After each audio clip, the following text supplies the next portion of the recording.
and welcome to the ROCKATX online worship experience. You are getting ready to experience God on another level. Whatever you're seeking from God for your life is available for you as you praise, hear the word, and transform your situation. While you're worshiping with us, feel free to interact with our online ministers in the chat and share this broadcast with your friends and family so they can join you online.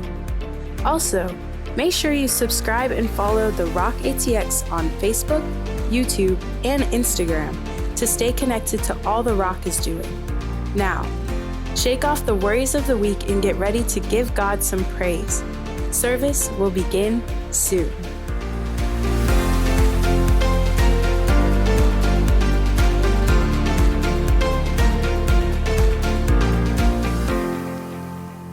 Birds of a feather fly together. We've all heard that colloquially. We've heard that saying. But the sociological construct is this term homophily. And it means, I know y'all are like, where are we going with this? I'm going somewhere.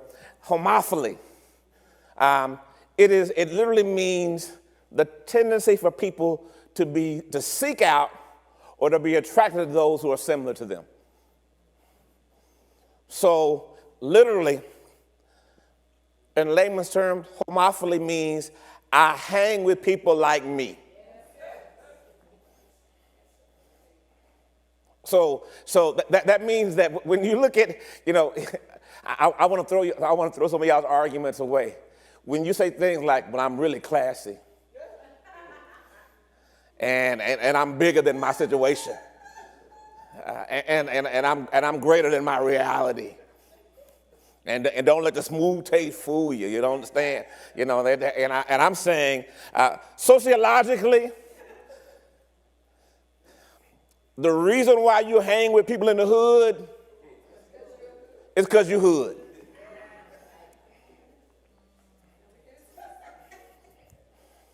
Sociologically, the reason why your friends aren't rich and you aren't rich is because y'all think alike. It's quiet.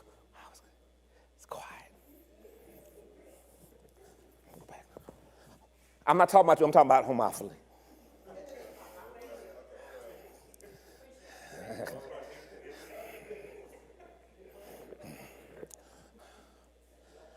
People who are in shape hang together. People who watch their diet eat together.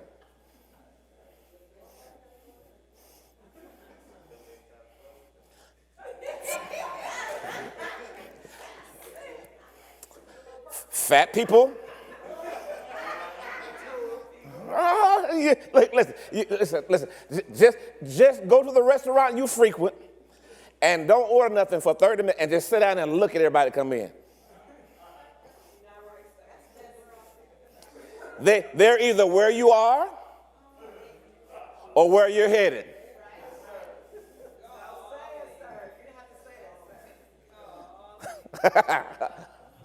Homophily. Okay, the text says that the paralyzed and the blind and the lame were all at the same place together. Now, it didn't say people forced them together. It didn't say society pushed them together, but some kind of way they came together. Am I making sense? Making sense. Now, this is interesting because so when we look at churches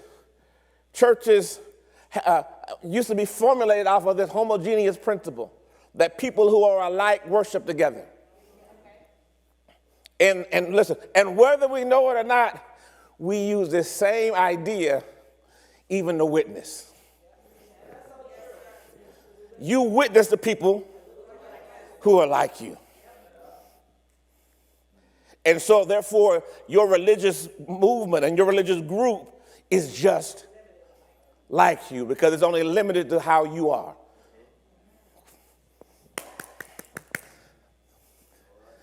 I feel Anthony Wilcox coming on. So now, Dr. Moody, why is this important? Because if the sociological construct of homophily is true, if the colloquialism of birds of a feather flock together is true, then it brings about a certain problem or a few problems. That means the blind hang with the blind, the lame hang with the lame, and the paralyzed hang with the paralyzed, right? There's another study, and they've done some studies, and they found this idea of what they call assortative mating, where you marry people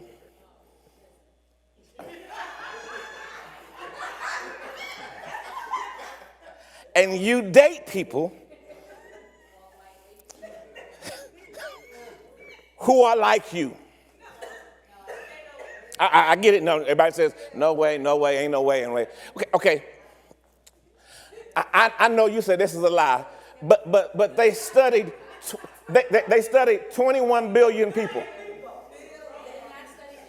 Not 21 people, not 21,000 people, 21 billion people, and they looked at their Facebook. They looked at their Facebook, not their Facebook posts, but their Facebook profiles, because Facebook tells you so much about you. And they cross-referenced their profiles, and they found out how much money they make. They found out what zip code they live in. They found out how many kids they had. They found out what they like to do and everything else. And they found this out, that the overwhelming majority, doctors marry doctors. I get it. There's always an outlier. Lawyers marry. Economists. Academics.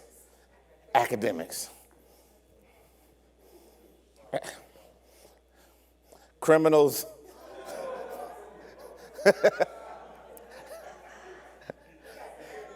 I want you to understand something.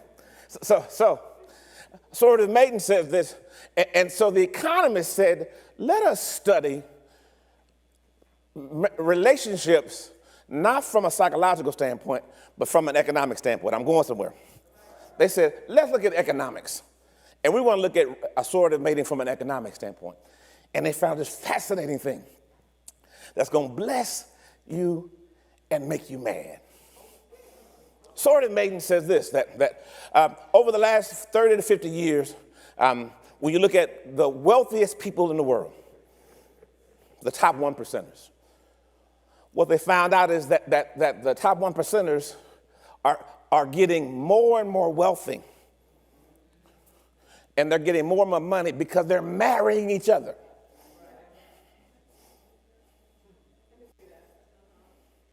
And when they marry, when wealth marries wealth, there is this exponential or cumulative effect on wealth. Like it's a multiplier effect. It's not an addition effect. So when this rich person marries this rich person, then when they come together with their wealth, it multiplies how much money they make quickly. And generations change because they came together. Now, conversely, well, they found this out. If you're born on the wrong side of the tracks, and we're not saying because of anything other than by chance you were born on the wrong side of the tracks. That if you hang with the people on this side of the tracks, and you marry someone on this side of the tracks, then your chances of coming up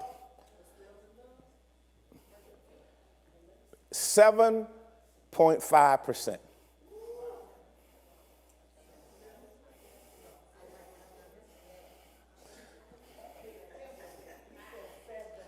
Not 70, not 17, 7.5%.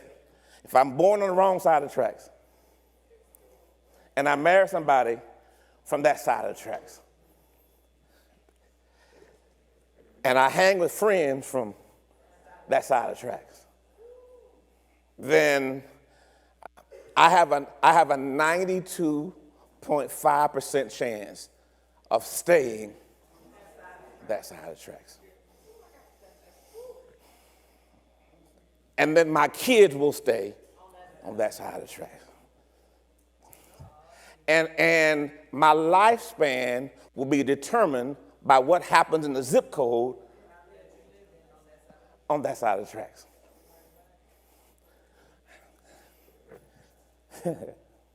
So that means my social networks have exponential impact. I've got to be careful about who I hang with.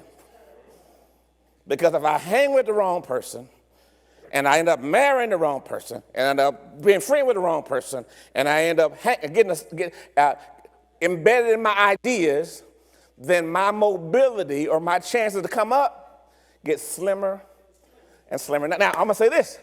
They also found this out. If you are an up-and-comer, but you marry someone who's not,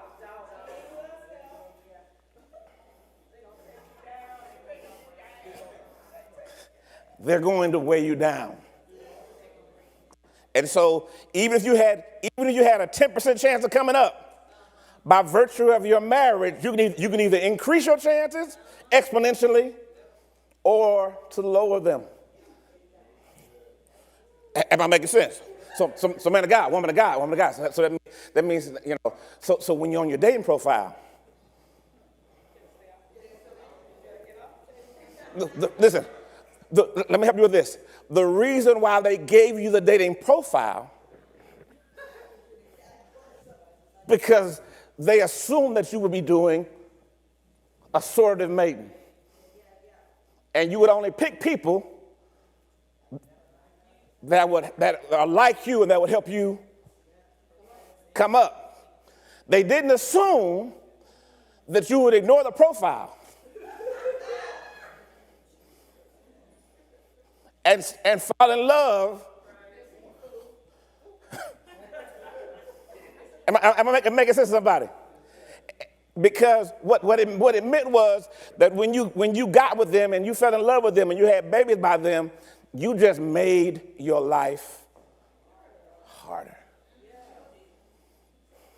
Laying aside every weight and sin. That means you just said, let me take on. Oh, everybody's like, that's where I made my mistake right there. I want you to understand something. So this is not Dr. Moody issues. This is the study of 21. So now, Dr. Moody, why? Now, what does the Bible say about this thing? Does the Bible have anything to say about who I hang with? Psalm 1:1 says this.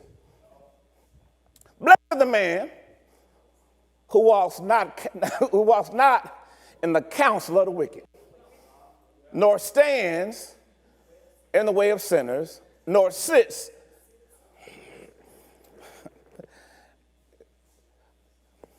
Solomon said the first thing he wrote when he was young, the first thing he wrote,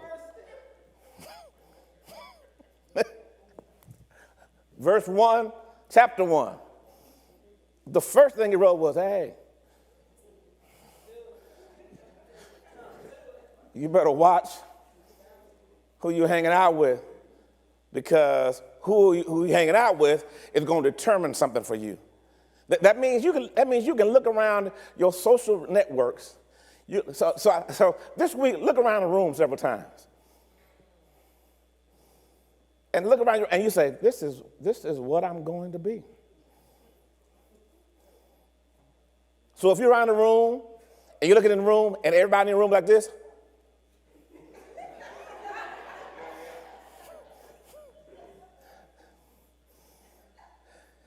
you say, wait a minute. This is what I'm going to, okay, if I'm going to help you with this. And if you're the smartest person in the room, that means you've agreed to be the rented mule for everybody in that room. And they're all hooking their wagons to you and saying, whoosh, yeah. and now you might advance. You might advance. Am I making sense? Listen. Some of our biggest struggles now is our family. Because no matter how much money you make, and no matter how much money you save, somebody always in an emergency.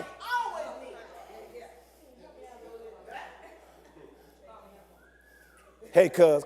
Hey, cuz. Hey, cuz. Listen. I'm so glad you picked up the phone. Listen. I just need you to help me out right quick. You know, I don't ask you for much.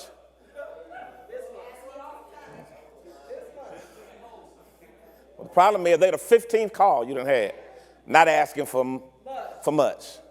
But every time you give them a little, it slows down your mobility. Am I making sense? I want to help you understand. So that means this, that I've got to ask myself, who am I talking to? Thank you for worshiping with us today. If you're in need of prayer or someone to talk to, our online ministers are available for you right now in the chat. And we invite you to join us again for our extraordinary worship services every Sunday at 10:30 a.m., Sunday at 4 p.m., and Wednesdays at 7:30 p.m. Central, where Dr. Moody teaches how to understand the Bible and you can get your biblical questions answered. We look forward to connecting with you and ask that you subscribe to TheROCKATX on YouTube and follow us on Facebook and Instagram to stay connected to all The Rock is doing. Also, you can connect with us through our website at TheROCKATX.org. Again, thank you for worshiping with us, and be blessed.